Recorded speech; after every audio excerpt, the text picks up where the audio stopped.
Здравствуйте, мои юные слушатели! Сегодня я буду читать сказку «Веселое облачко».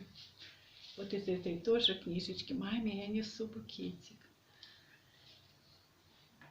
Белое пушистое облачко плыло по небу и пело веселую песенку. Я облачко, я круглая, как яблочко, воздушная, пушистая. Бываю я дождливая, бываю я снежистая.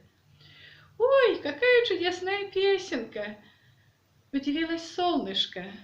«Это я ее сочинила», — похвасталась облачко. «Тебе нравится?» И продолжала петь дальше. «Очень нравится. А можно и я буду петь, подпевать?» — спросила солнышко. «Вдвоем веселее, и песенка будет звучать громче».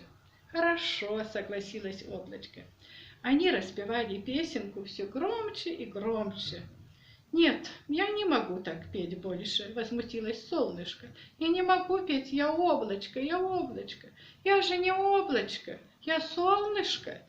А ты не можешь сочинить песенку про меня?» «Про тебя?» — задумалась облачко. «Давай попробую. Ты солнце какое?»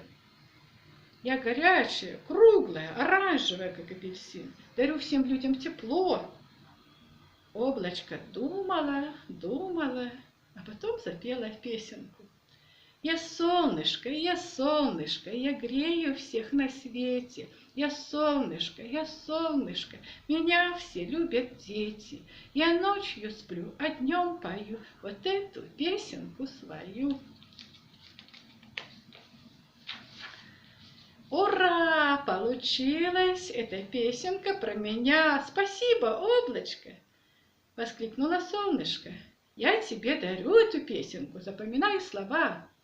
Солнышко быстро выучило свою веселую песенку. Вместе с облачком они пели так громко и увлеченно, что не заметили, как на них надвигается большая черная туча. «Чего это вы тут расшумелись?» — возмутилась она. «Мы песни сочиняем и поем», — ответила облачко. «Вот послушай».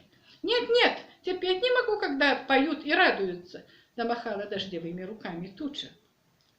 Она не умела петь весело. Однажды попробовала, но песня получилась грозная, с дождем, громом и молнией. С тех пор туча только и поет в сопровождении этих друзей. А от зависти, что другие могут петь веселые песни, она льет слезы. «Убирайтесь отсюда! Гром и молния, летите сюда, мои верные помощники! Будем петь свою песню!» — крикнула она и заслонила облачко и солнышко. Гром и молния сверкали и гремели, а злая темная туча лила на землю слезы. Но вдруг прилетел ветер. «Ты зачем заслонила облачко и солнышко?» — крикнул он. «Я слушал их веселые песенки и спокойно засыпал. А вы с громом и молнией меня разбудили. Мне совсем не нравятся ваши грозные песни.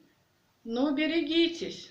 Ветер дунул так сильно, что черная туча разорвалась на куски, разлетелась по небу и растворилась. Вместе с ней исчезли гром и молния. Вновь выглянуло облачко и солнышко. «Скорее пойте мне свои веселые песенки, я так хочу их послушать», — замахал воздушными руками ветер. Белое облачко и оранжевое солнышко до самого вечера пели, а ветер с удовольствием их слушал и тихонько подпевал. Высоко в небе весело кружились веселые легкие облака. «Ветер, покачай меня!» — попросила усталое облачко. Ветер легонько качал пушистое облачко, пока оно не уснуло. Тогда он унес его высоко в небо, туда, где ночевали такие же облака. Покатилось за лес оранжевое солнышко, чтобы тоже отдохнуть, ведь завтра они будут снова сочинять и петь свои веселые, новые веселые песенки. Всего доброго!